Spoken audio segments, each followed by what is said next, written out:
My next guest, he is a mixed martial artist who holds a professional record of 20 wins, 13 losses, and one no contest. You can catch him in his next fight, which will be May 7th on Bellator 258 when he takes on Henry Corrales. I'm not sure if I pronounced that one right there, but he'll be in action. It'll be May 7th, Friday night, again in Bellator 258. Please welcome onto the show, Johnny Cupcake Campbell. How you doing, Johnny?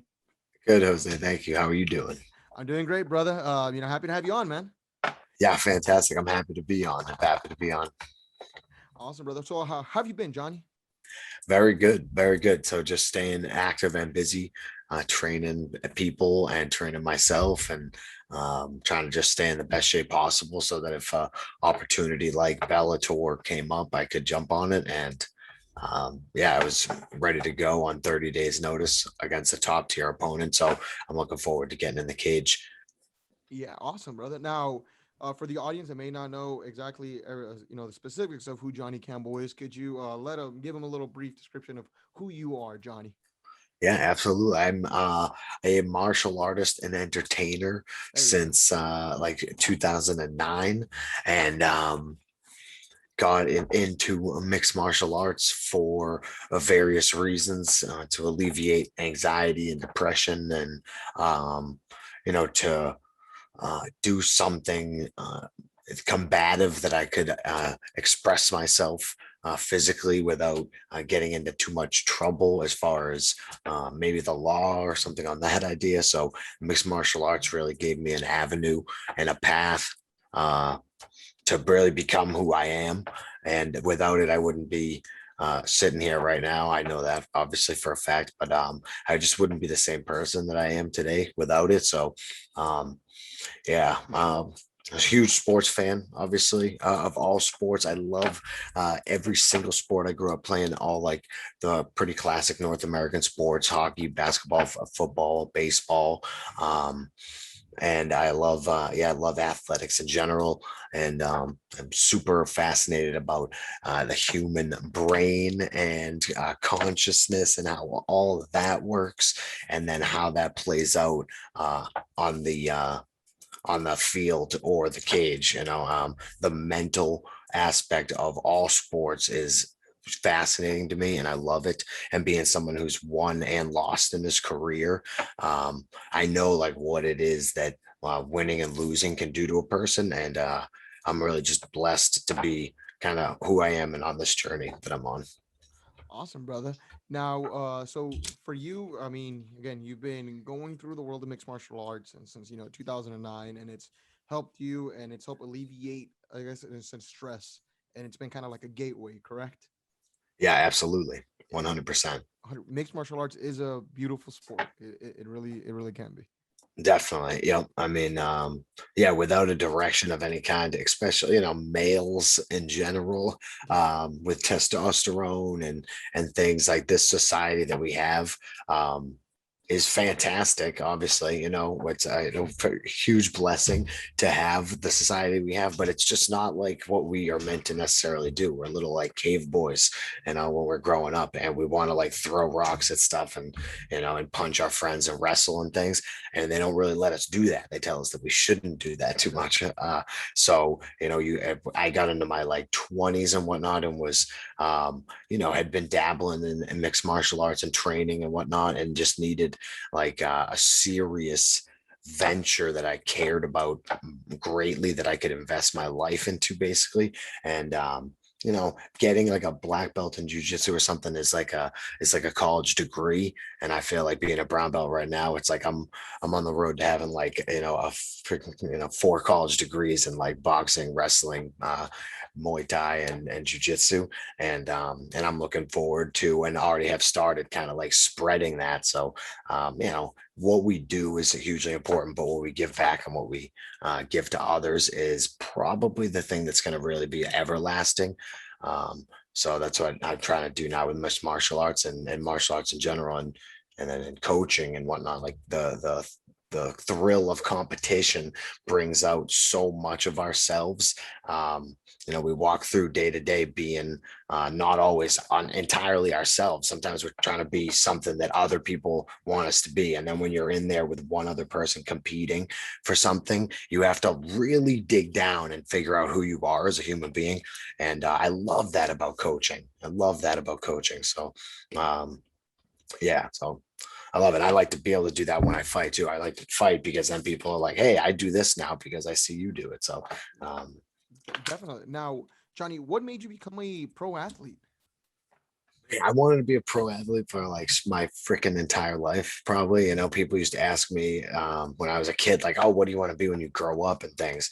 And being like the 25th percentile for size, I wanted to be like a hockey player. I played hockey and I was like, smaller, but I was very physical. So I loved that part of the sport. But I was like, it was like telling an adult that a child who is clearly smaller than most wants to be a pro athlete in hockey. It was like people were like, nah, that's not going to happen no matter how good you are. Maybe you could do this or that, go to college, play some college hockey, get yourself a degree, and then you can get a safe job doing something Yeah. like, like whatever, selling fucking software or something, maybe. I don't know.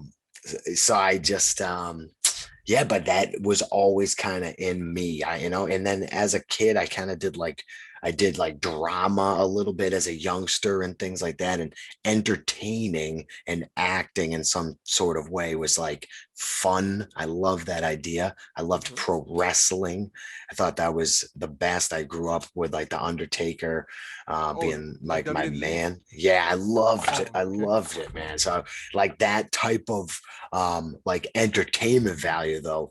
And MMA has that. It's just not everybody really like maximizes the potential. So I love that about mixed martial arts, that it's also sort of an entertainment type of avenue. You can only play hockey so entertaining, but you can go out there and fight, and before, during, and after that fight, you can make it an entertaining thing. So Absolutely. love that.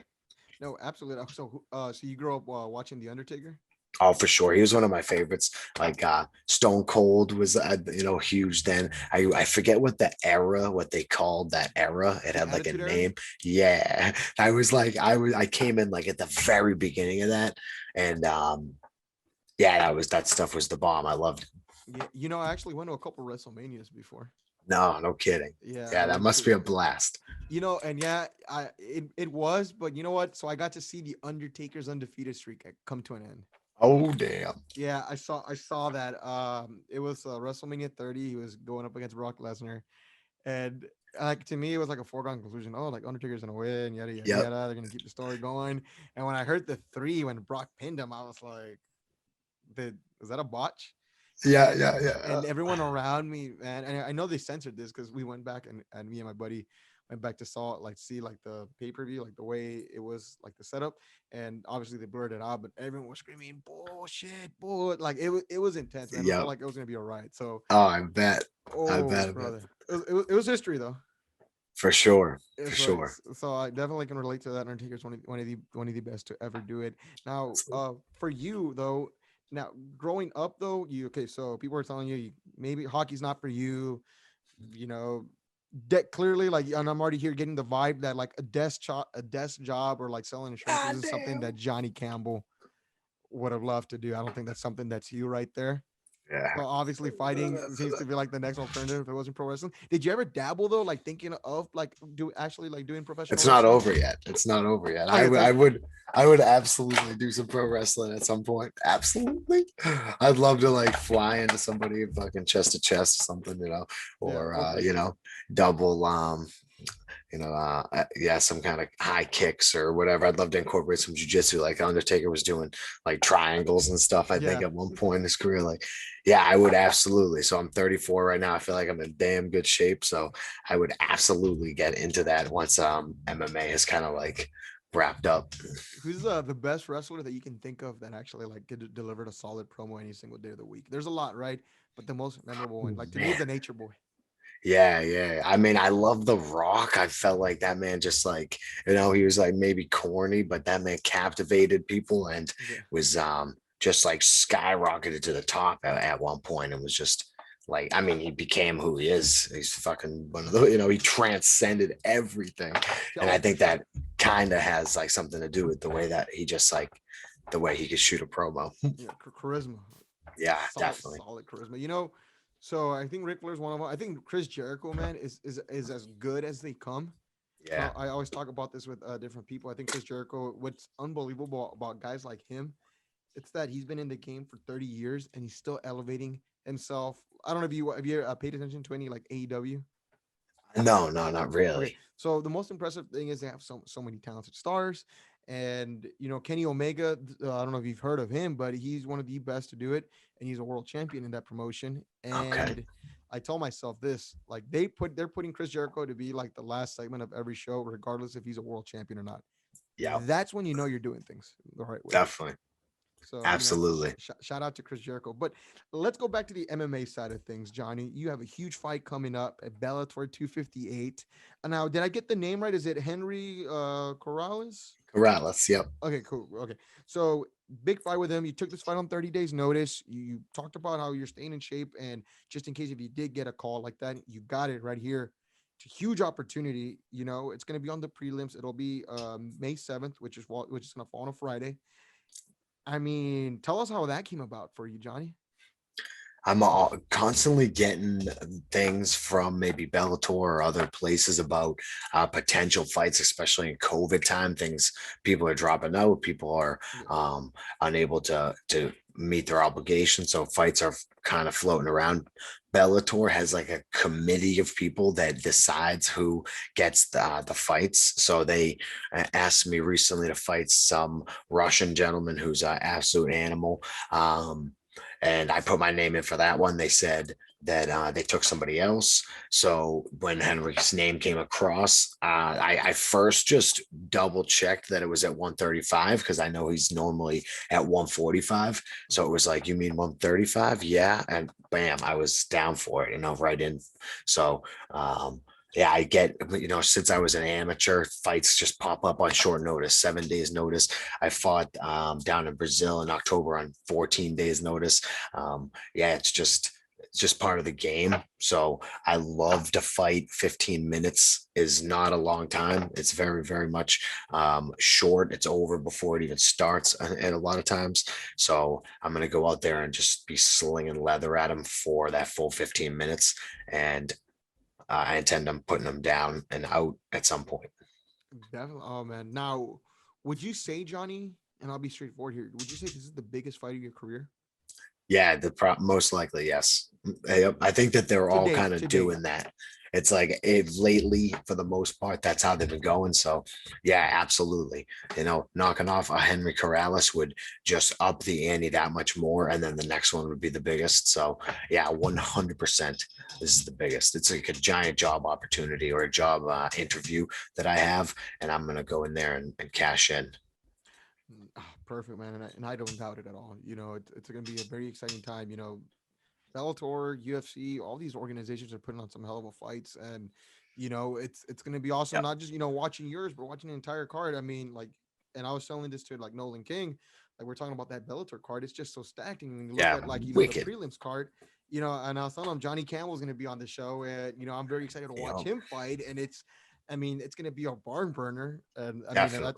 no, I was talking to Nolan about that, and he was telling me, yeah, like it's gonna be a stacked card, and your fight just being on the prelims just shows the kind of quality of fighters that there are right there. I mean, it's literally a full stacked card. So if anyone's got a chance, Friday, it'll be Friday, May 7th. Check that out. Bellator 258. It's gonna be an exciting matchup. And it's gonna be a hell of an opportunity for you, Johnny. And it's gonna be a very exciting one to see. Now, for you though, how do you handle, and now since you're talking about taking fights on short notice, how was the mental aspect in that go for you, Johnny? I mean, you've done this. This is definitely not your first time you're taking a fight on short notice. How do you mentally prepare though for that? And you've talked about how MMA and how you like it, and you find the mental aspect intriguing. How do you handle that, John? I just know that I've been preparing for this type of situation for years and years. And every single time that I do a fight camp, I build a little bit more, and I just keep building on that. And I know exactly what to do, how to do it. It's like a science at this point. Okay. I know the exact rounds. I know the exact ways to go about it, cardio and weight cutting, and everything is just so second nature now that it's not even a thought really. I just focus on the positive, really be grateful and say thank you a lot. I'm very lucky also, it seems though. So yeah, I've been hugely studying the law of attraction, and you could say the power of positive thinking or mindset is probably a good one too, Mhm. for like a decade or so. And yeah, the mental is so important. So anytime that there's even like the slightest doubt or inkling of negativity, I like just completely ignore it pretty much, and focus, or do my best to focus um, on the positive outcome, which is my hand being raised, most likely statistically through a punch of some sort on Henry's face, somewhere in like the eyes or temple chin region. So yeah, that's there is like no thought or hesitation. It's like 30 days, that is the perfect amount of time, and I know that because life is perfect and everything's working and happening for me.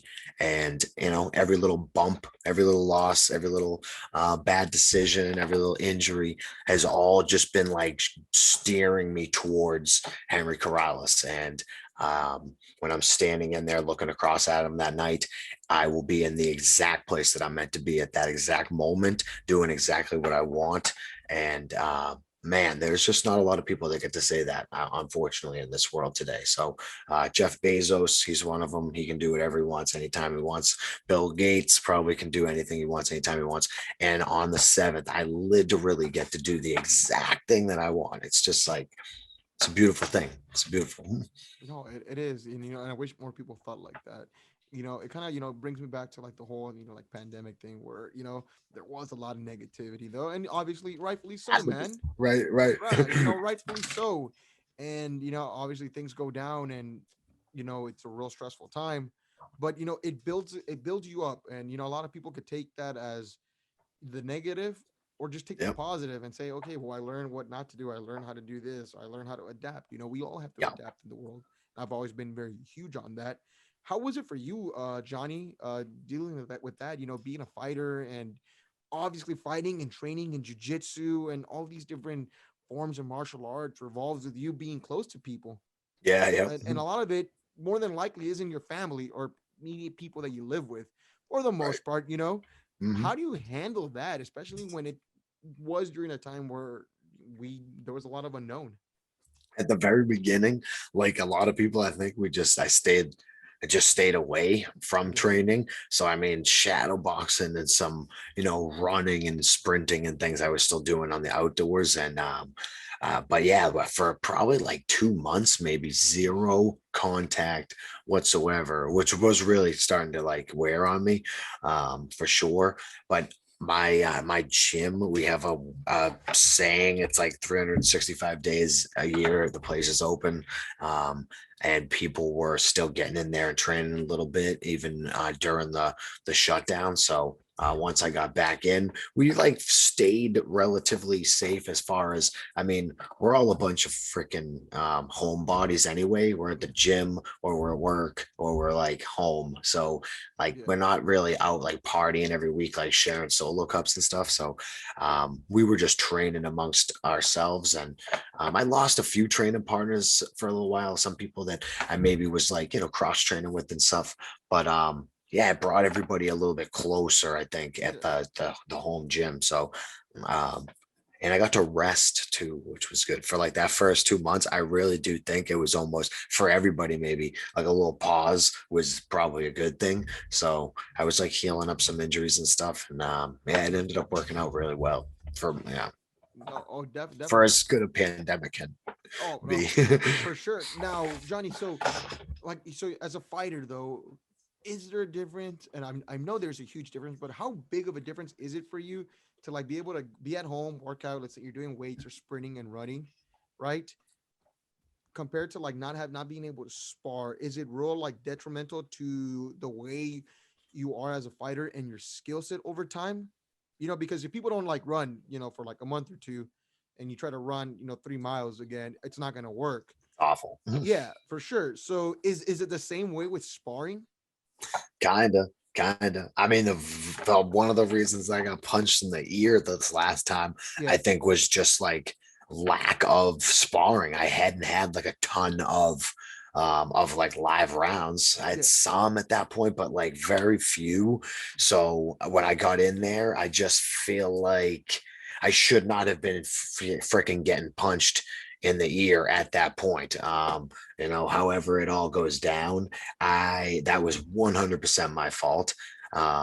I was like happy on the leg kick a little bit, like three leg kick, jab, leg kick, jab, leg kick. Obviously, dude's gonna rush you at that last, when once it's predictable. And I just feel like that was something that was because I hadn't really like hammered out some of the things that I was maybe planning on in my head, which I've done a much more this time for this fight, definitely. As far as like, what's the game plan? Okay, now let's go try to implement it. Okay, it's harder to implement than I thought. Let's tweak some things, change some things around. That's week after week kind of thing where I didn't quite have it for Brazil. So, you know, I 100% respect to Ari Farias. He's an animal, and the dude clearly has skills everywhere. So, if I'm going to get my ear punched off, he's pretty cool of a guy to do it. So, but I do hope to get him in the future. So, he better keep me in mind. oh no, definitely. I mean, would you say, so was it kind of like I'm gonna say a freak accident, but I mean, it's just something that you don't see? Because I mean, I did see that. I Very think, rarely. I mean, that injury, I hadn't seen that happen, in MMA, believe it or not. And I've All been right. watching it and a fan of it. I mean, for as long as I can remember, for over 10 years. Yep. And Very odd. yeah, and I was like, whoa, like that's, it's, that was tough. I remember when I first saw it, I'm like, man, okay, it's like a freak injury in a sense, you know? Definitely, yeah. Just like a bunch of little things had to go perfectly wrong in that case. Yeah. Just I was like drier probably than I should have been or would have been, because it was 2 weeks notice. I not that it was like too much on my mind, but I knew like, well, you only have so much gas. I thought for sure I can go 15 minutes, but I only have so much. So let's not waste it overly warming up. And then maybe I was a little too dry. Maybe if my ear was a little sweatier, then it just slips off. So there was just, yeah, it was perfect. I kick and kind of duck under as he throws kind of a looping shot. And the, the angle was just like perfect to just like rip the ear. So yeah, everything is happening to make me a better person. So I mean, definitely. I mean, obviously, I mean, I think that, and I think with loss, it's very important to like know, okay, well, this didn't work, or I should have done this, and it's meant to like build you up. Things happen for a definitely, reason. Obviously, now we're looking ahead to May 7th, and again, opportunity does come right there, and it, like you said, it sets you up for a bigger moment, and definitely. for your opportunity right there to take advantage of that right there. Now, so, and this is something that I definitely wanted to ask you. Shifting to this, Joe Giannetti was on the show, and I know you guys, I believe, are training partners, Yep. or good friends. He's Both. both. There you go. And Joe's an awesome guy. Is one of the first people that I had on the show. Thank him for his time. Shout out to him. And so he told me about this incident we are talking about. This whole like Paddy the Baddie incident with him.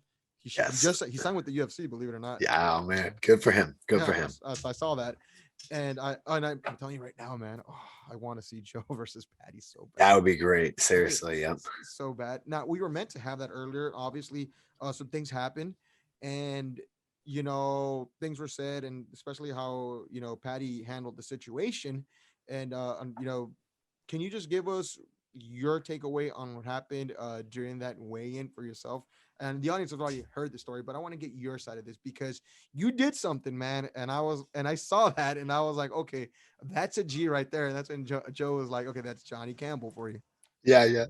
I mean, the whole thing was like I'm on a winning streak at the time, Yeah. and was really really wanting to take fights. I was like calling people out on Instagram and doing stuff that weekend trying to get fights, and Joe I knew wasn't gonna make weight anyway. So ahead of time, I had already in the background kind of been like messaging our mutual friend Mike Pulver, who owns Cage Titans, like, hey, Joe is definitely gonna miss. I think that they're probably gonna say no because unfortunately he's gonna miss by quite a bit.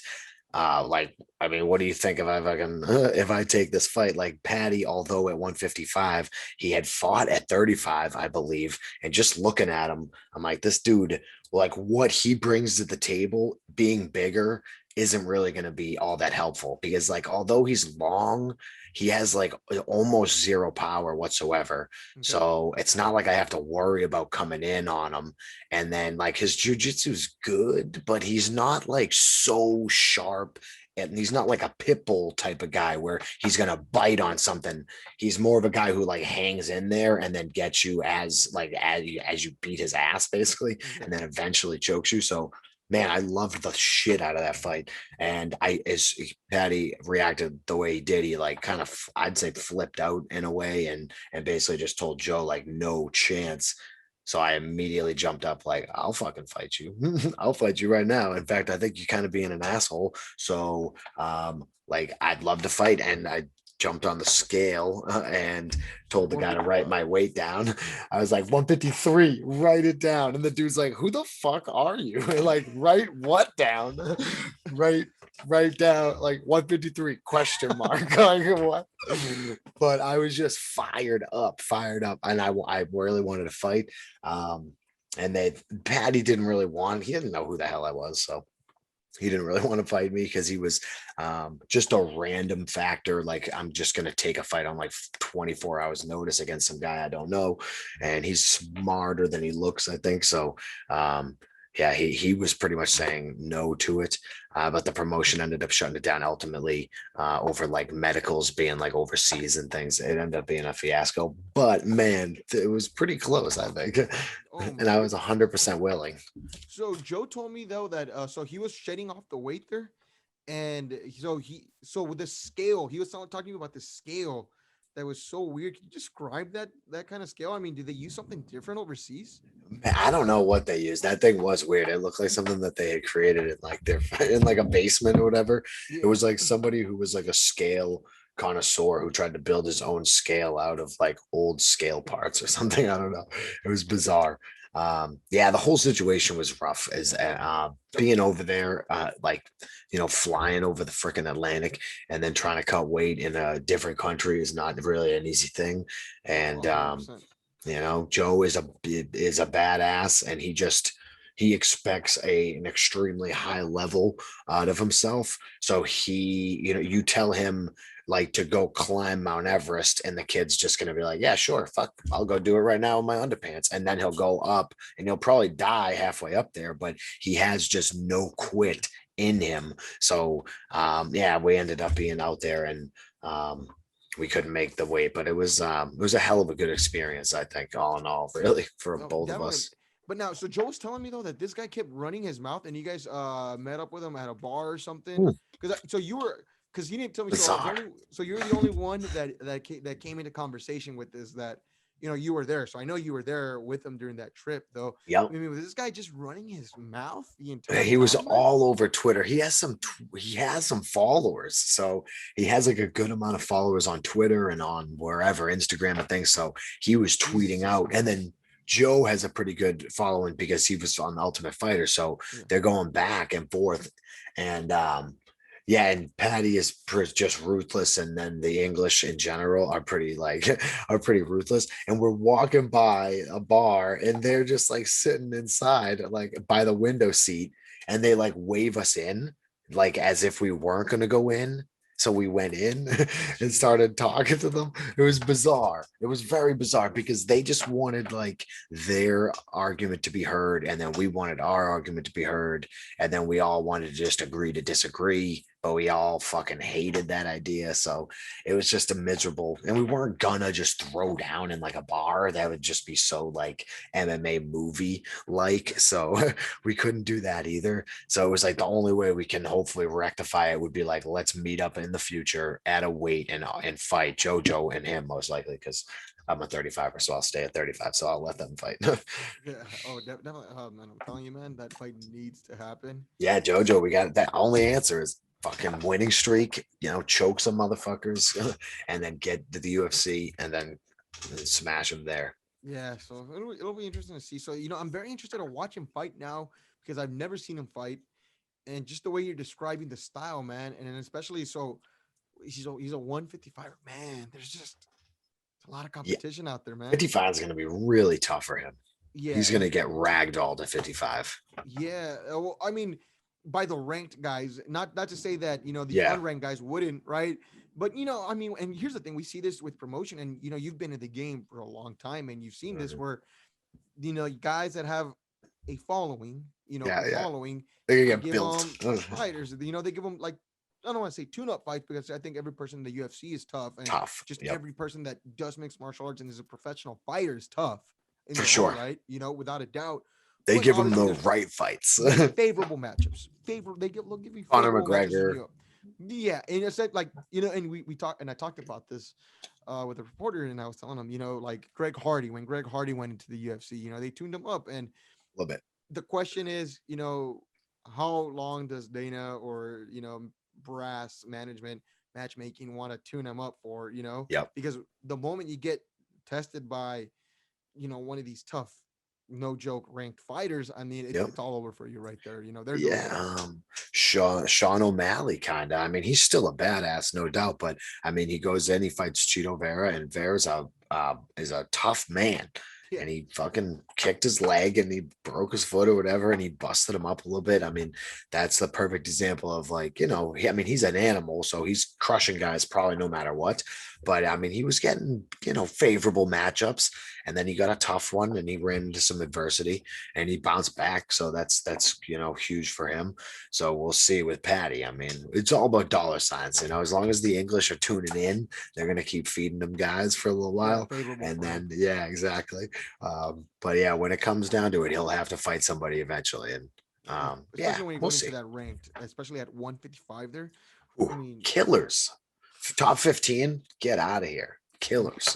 then because then Conor McGregor was not he's at 155 right now, but and especially like with Dustin, but you look at the top with Chandler and Oliveira, and poor you, Connor's not even Yep, in the top 5 right now. yep, You know, yep. Even for like Tony Ferguson, like, oh, come on. Benil, Diego Ferreira, man, Yeah. I don't like the odds there, man. But we'll No, see, no, no. right? We'll see. It's Same. gonna be, 155 is intense. And I think like every division is slowly becoming that. Like for me though, like 135, 145, 155 in the UFC, 170. Yep, I fire. mean, those are just all man. I mean, scary, scary nightmare matchups if you want to climb to the top. Yep, exactly. That's Is, what it's become. is there a fighter that you specifically follow in the UFC that you just absolutely love watching? That's maybe not such a huge name like a Conor McGregor, or a John Bones Jones fighter, kind of like there, Johnny. Yeah, I mean, absolutely. Let me think. I love I love just watching the fights in general. There's so many like incredible fighters right now that you could watch a couple of guys that you don't know and learn so much from watching guys fight now. Um, I mean, guys that I love like Israel Adesanya. I know he's Yeah, obviously best in the freaking world, but I think watching him strike is something that you don't get to see very often, especially in MMA. So I mean, he's somebody that I follow very, very, very closely. Um, but yeah, just in general, just watching the fights. I have nobody coming to mind flat out right now, but there's so many good fighters out there right now. so many, man. Were you able to catch UFC 261? Like Chimaev, I love right now too. Oh, 261, yeah, of course, of course. what Like what did you think? Masvidal, I love, but he got Oh, decapitated, unfortunately. yeah, brother. Usman, man, that guy is legit. as He's legit as they legit. come, man. As Yeah, legit as they come, and one of the best ever, maybe. yeah. And I was telling people, so how they did this whole fight me on a full camp kind of thing, and they Yeah, yeah, wanted to build it up, and if I had a full camp, and right, I mean, I think the UFC in a sense owed Masvidal because he did save a pay-per-view card and it ended up generating, I believe it was like $1.3 million million wow. so you owe him. In a sense, I understand owing him that one. Yeah, I do. agreed, I agreed. mean, he turned a pay-per-view that, to be quite honest with you, probably had no interest in like buying it, besides me just being an MMA fan. For a lot of True. casuals wouldn't. Then you put Masvidal in there, a lot of everyone made sure to tune in. Yeah, true. So he turned that. So I guess they felt like they owed him that. So they had this thing, and people were like, "Oh, I think Masvidal's gonna win." A lot of people were telling me that. Majority, Yeah, yeah, yeah. I'd say the majority of the people that I had on the show, Johnny, and a lot of the people that I knew, like personally, were telling me that Masvidal was gonna win, and that's gonna be such a closer fight. And I told myself, that's what people are telling themselves. You know what I'm telling myself watching this fight? Yeah. Can I see something right now that Kamara Usman fight George St. Pierre in his prime? And that was my question. I'm like not Yep. even entertaining this whole like upset thing. I'm over here thinking to myself like, just how Yep. good can Usman be? Man, he's Man, that good. That good. That right hand is brutal. oh man, did you see Oh the my picture? gosh. That beautiful Yes. shot they took. Oh Yes. my god! Fucking perfect. I And love everything about it. it was insane. But I told myself, I think Usman can definitely compete with George St. Pierre I in a think so. fight. I think it'd be a tough one. He's got such good wrestling. I think St. Pierre would have a real hard time wrestling him.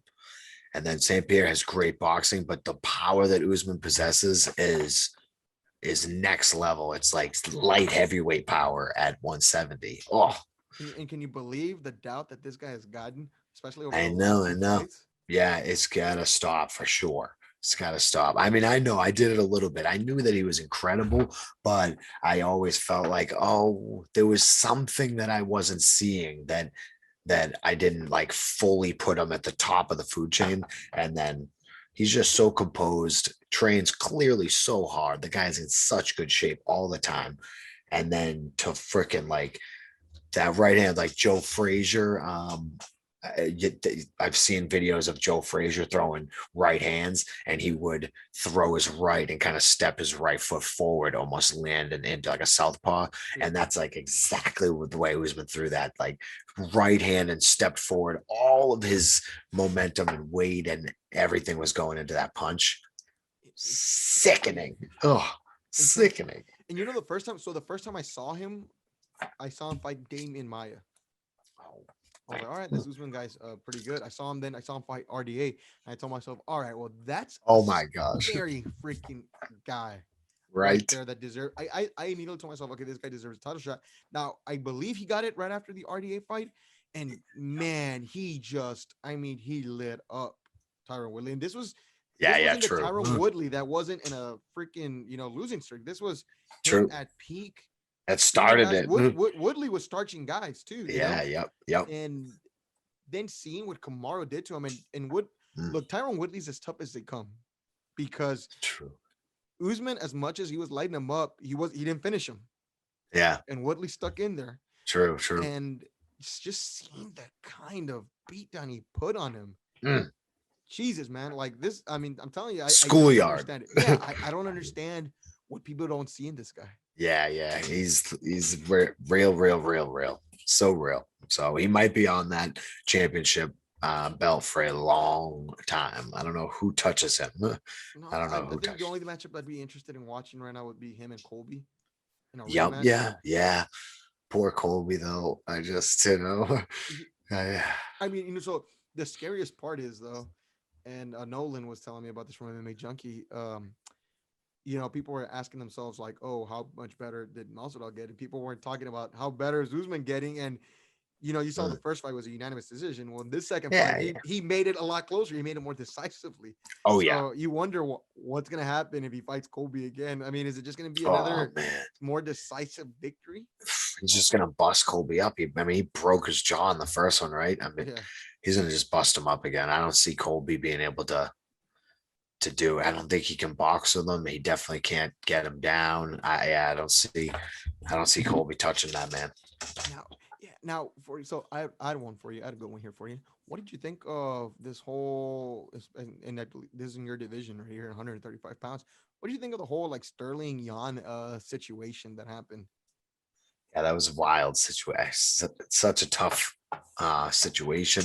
I mean, I think that it's got to be on Jan to just know fully 100% unequivocally when he cannot knee people. So I heard that this corner was yelling, hit him, hit him. Hit is such a broad term. Hit does not mean knee. Yeah, that was tough. That was tough. You I know, mean, I, it was I it was wouldn't want to be either guy. I wouldn't want to be either guy, really.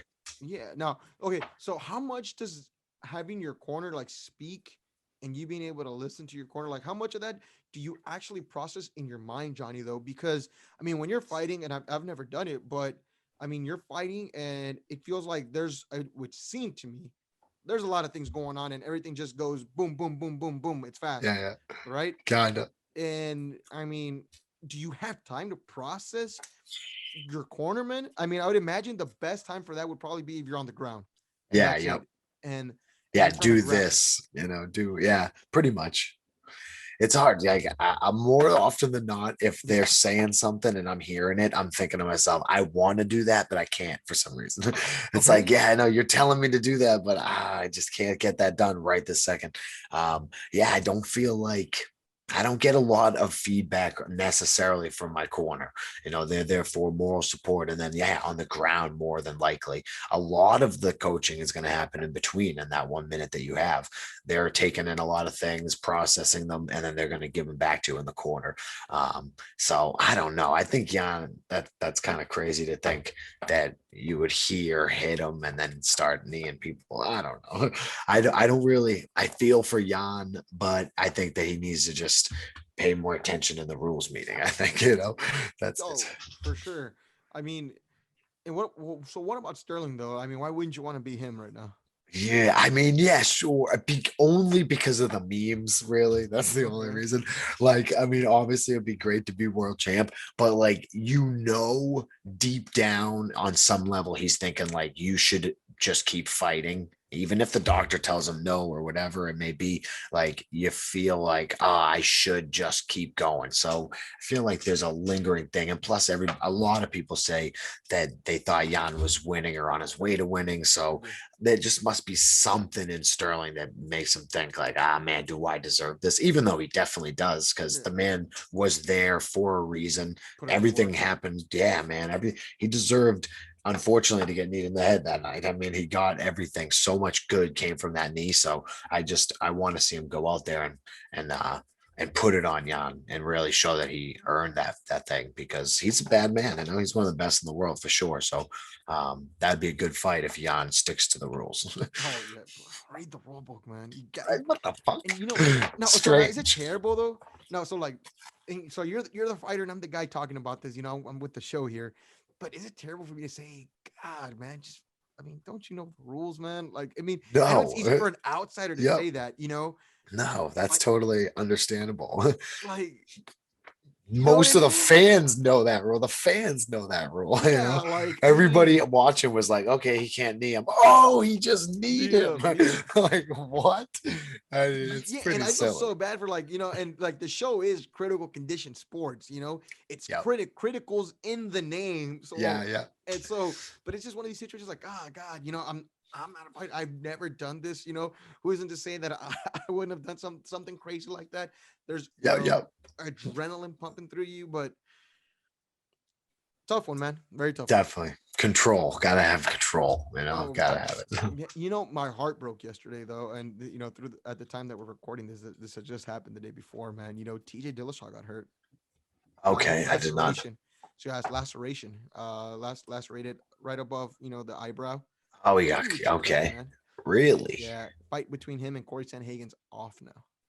Oh, that's tough. It's a tough Was one, he man. like sparring like a I headbutt believe it was or, a headbutt. I or think he said that. that He makes sent sense? out. So he sent out a tweet. Man, you know what? I mean, we can do this now. It's the show. Yeah, yeah. Give it to you right now.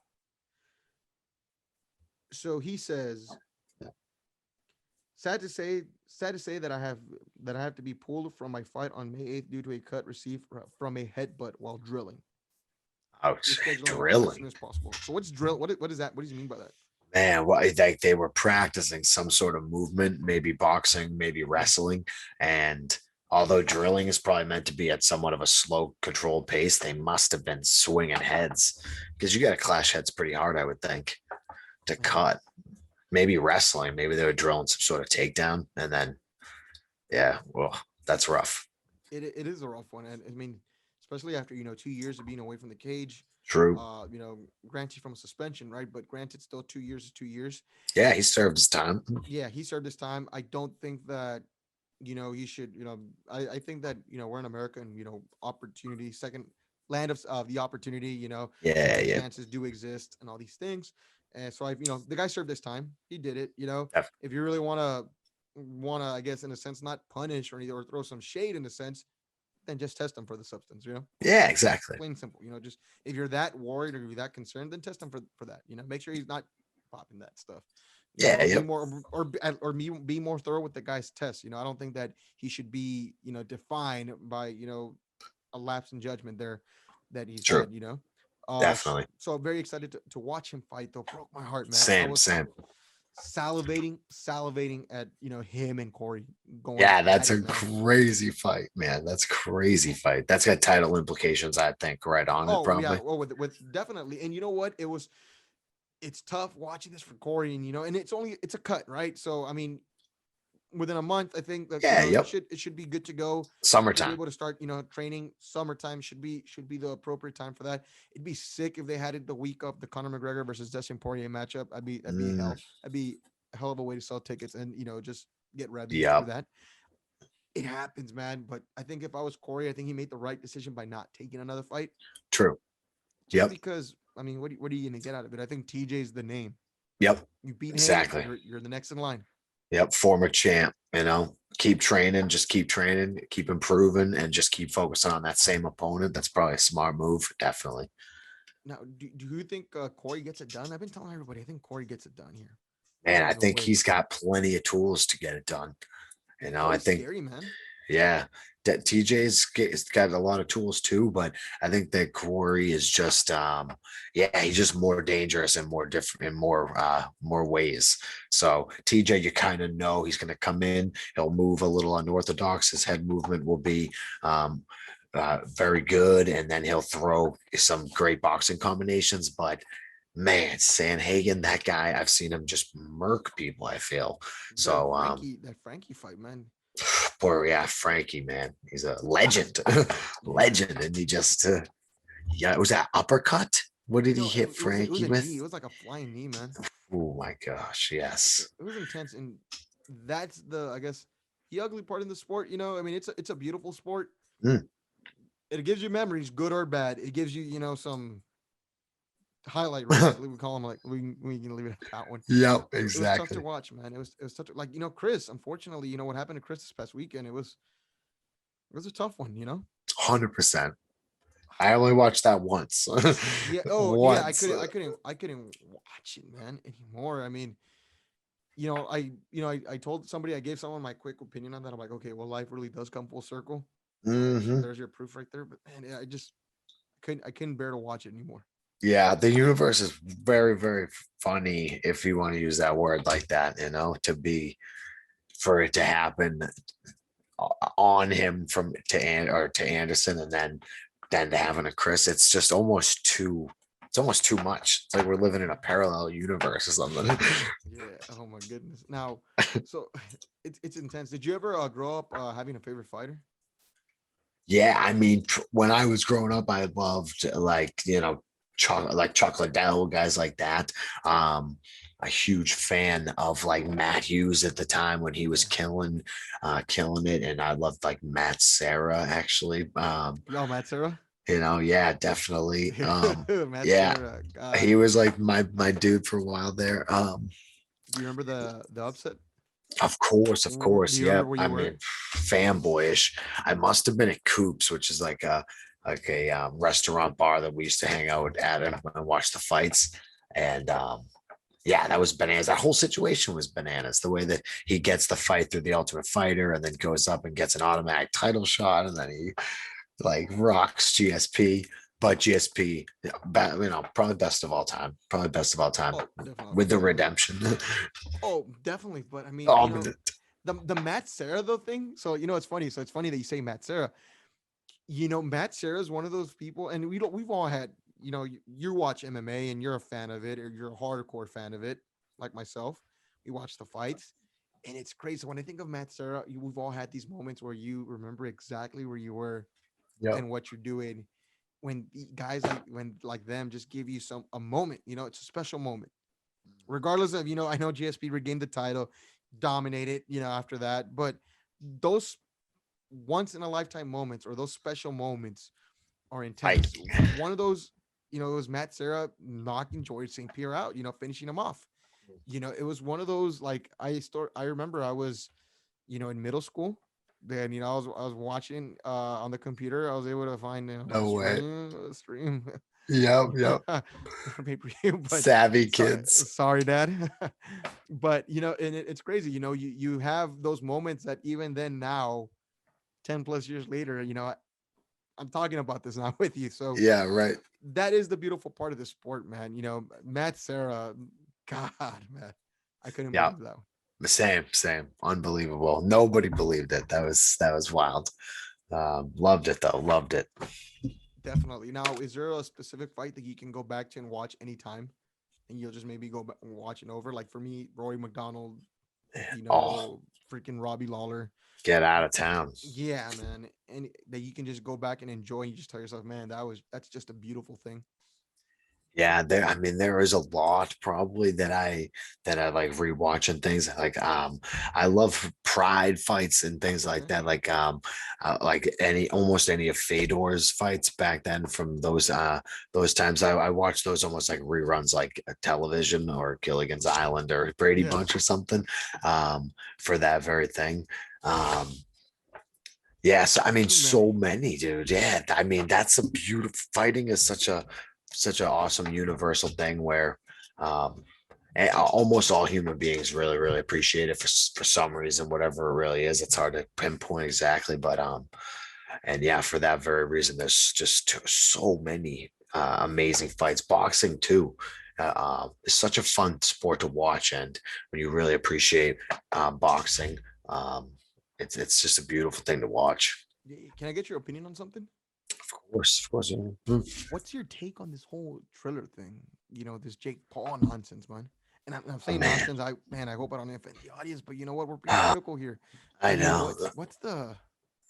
It's fighting. That's it. It's like It's money, almost man. no matter who fights, if two people are going to fight and there's enough hype behind it, everybody wants to see it. And then, yeah, people will pay money for it. So while he has this like undefeated thing going on and he's a YouTuber who's masquerading as a boxer, it's like every fight's going to be like exhilarating because you're like, oh, is this the one he's going to get exposed? I hope this is the one he gets exposed. And then it's like, oh shit, he won. Look, oh, maybe he is a good boxer. It's like, it's perfect to keep everybody kind of latched on and hooked for Favorable, now. favorable matches as we Yeah. talked Oh, about. beyond, right? I know. Couldn't be better, really. And he's talking about more, like Dylan Dennis or something. Like, get He out of would here. crack Dylan Dennis. Of I'm being course. honest with you right now. He would Yep. he would crack Dylan Dennis, and I like Dylan. Same. I'm a Gregor fan. I like him. He rolls with McGregor. Jake Paul would crack Dylan. I don't think Dylan wants to fight, man. And I'm just being honest with you. Nah. And Dylan, if you're listening for whatever reason, try not to call it. You call me out. I don't really care. Yeah. But Yeah. anyways, right. I don't think he truly wants that fight, man. I think Jake No. Paul would crack him. Most likely. Jake's a pretty big kid, he's like freaking 190 or something. He's pretty jacked up and he's got like way too much time on his hands because he YouTubes all day. So it's like he probably does train hard, you know. It's just yeah, is he really gonna be a freaking boxing champion? Probably not. I would think not, but it's like a celebrity boxing on steroids almost. Mhm. And some people are digging it. I think it's gonna lose its flavor as soon as he either outplays the bums, like he keeps fighting Ben Askren's, then people are just going to lose interest, or he's finally going to fight somebody that's legit and they're going to smoke him, and then nobody will give a shit anymore. So You know, like we'll see. what would make sense to me, and I was telling this to a buddy of mine. I mean, Tyron Woodley. I think that would make the most sense Oh, that'd be, yeah, because I but don't think that's DC. scary. Yeah, I don't think DC. I mean, I don't think DC is gonna waste his time. Neither he shouldn't. You Nah, know, he's a legend. yeah, You know, exactly. he shouldn't waste his time. And you know, not saying that Ty runs any less, but he's not contracted with the UFC, I believe, anymore. He Yeah, lost yeah. like he fought like his last fight. I think it makes sense. I think for Tyron, he's got some musical background too. He's got a following, Oh yeah, and I mean, I think he would beat Jake Paul without a dude, doubt. he's got He's hands. good. Yeah, Hell yeah. he's legit. He's a legitimate fighter. He's not in, on the. I'm not gonna say he's on the downside. I mean, he's still not, older yet. You know what I mean? Yeah, He's yep. still younger. I think Yeah, Tyron still got years in him. definitely. And obviously, I don't think Jake would take that fight. I think he No would. way. And Hell it would no. sell. It would I'd probably go on record to buy that because I Oh just yeah, think that Tyron would starch him, man. definitely. I think Same.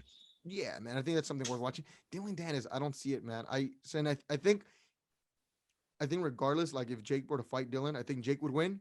It'd be a win-win for him because he'd Yeah, win definitely. and it would sell Yeah, probably. because the heated rivalry between these two, it would sell. So I think it'd Yep. be great business for them.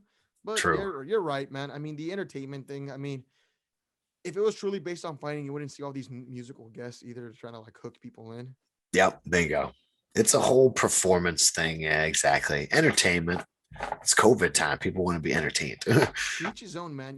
Believe it or not. So I had a guest last week on the show asked me, if I think the UFC should incorporate some of the things that they're doing, Yeah, yeah. like bringing in artists and stuff like that.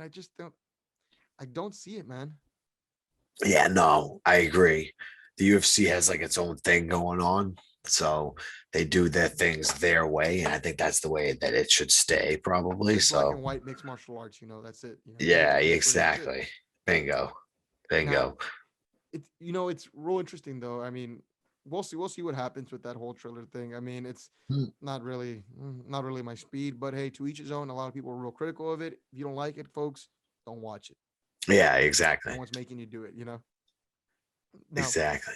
for you, Johnny, as we head to the final stages of the show right now, is there anything that you're looking forward to in 2021 in the world of mixed martial arts besides any Johnny Campbell fights? Yeah, I mean, I'm looking forward to seeing what happens with the 170 division. Still, I want to see how badly Usman just stomps all over it even more. And then the Ganyu, I cannot wait to kind of see what happens with him. He's just most likely the best of all time in the making right now, and that for a heavyweight, I'd say. So I just cannot wait to see him cracking more skulls. Um, yeah, and then we got the Ultimate Fighter coming up.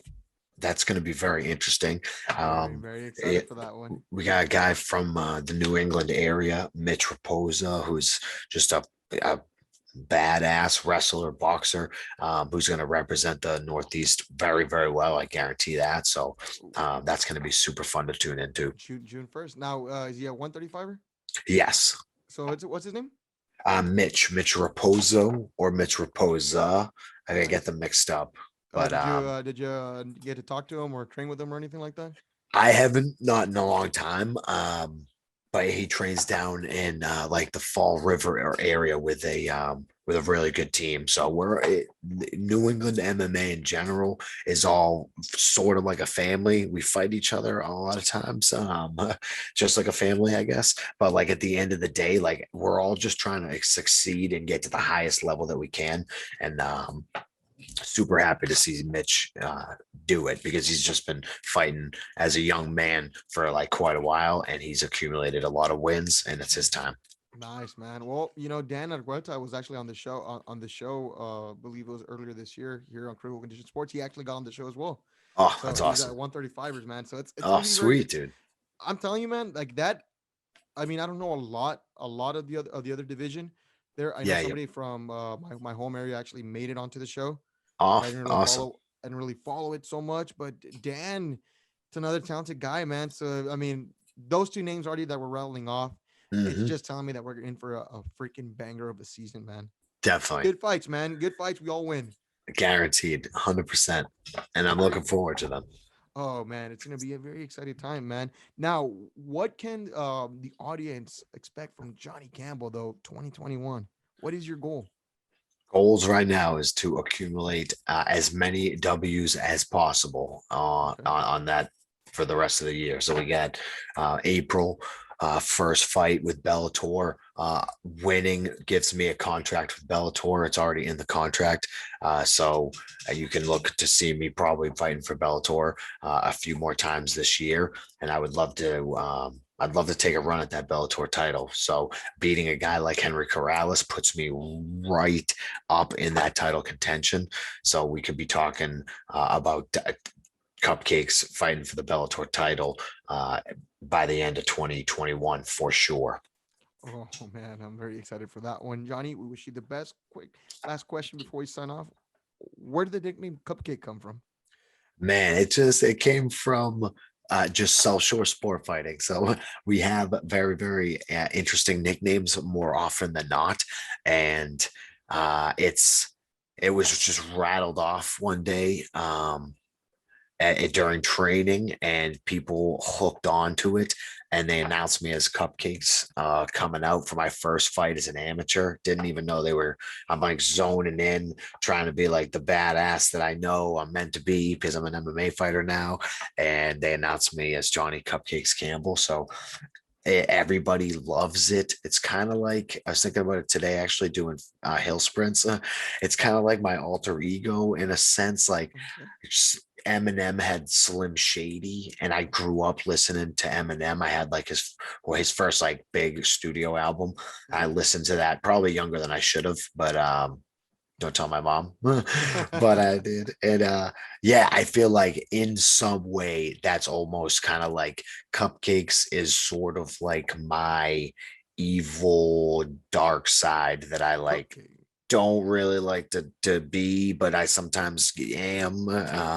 And yeah, like I hide the scariness with a happy nickname like Cupcakes. So it's kind of like my serial killer identity that's like deep down, Yeah. and it's named as Cupcakes to kind of like trick people into thinking like I'm this friendly dude or whatever. But I really am. I love people, and I'm super grateful. But everybody has that like you just cut me off in traffic, and now I want to like cut your throat. So Yeah. that's Hey, Cupcakes for me. that was a question from my boy Mike. Yeah, I told him I'm interviewing Johnny Cupcake Campbell today. We're talking. He's like, Great. Cupcake. That's a very interesting one. I wonder how he came up with that one. Everybody's like, "Oh, I'm the killer" or "I'm the assassin," and I'm like, "Yo, I'm Cupcakes." So yeah, Hey, I there you just go. yeah, it's part of like going with the flow, and life just doesn't always go like your way, or it's not always meant to be easy. Yeah. So Cupcakes is kind of this thing, same idea with like just like be water. The universe kind of like just like laid this down upon me, and you can fight it and be like, no, I'm a badass. Call me the mutilator, but nah, Or the nah. Terminator or something like that. Exactly. But dude, that's just not me. I'm Johnny Cupcake, and I'm here to be one of the best fighters to ever touch down on this planet, and that's my intention. Awesome. Well, that was Johnny Cupcake Campbell. His next fight will be Friday, May 7th, Bellator 258, when he takes on Henry Corrales. It's going to be a very fun one to watch. Be on the lookout for that coming up Friday, May 7th. Johnny Campbell, thank you for joining us on today's show, man. Dude, Jose, thank you so much. Had a lot of fun. Appreciate it. Awesome. And to the audio audience, be safe. You're going out again, just be cautious, take care, be safe, have fun, everybody. Thank you for listening. I'll catch you later, guys. Goodbye.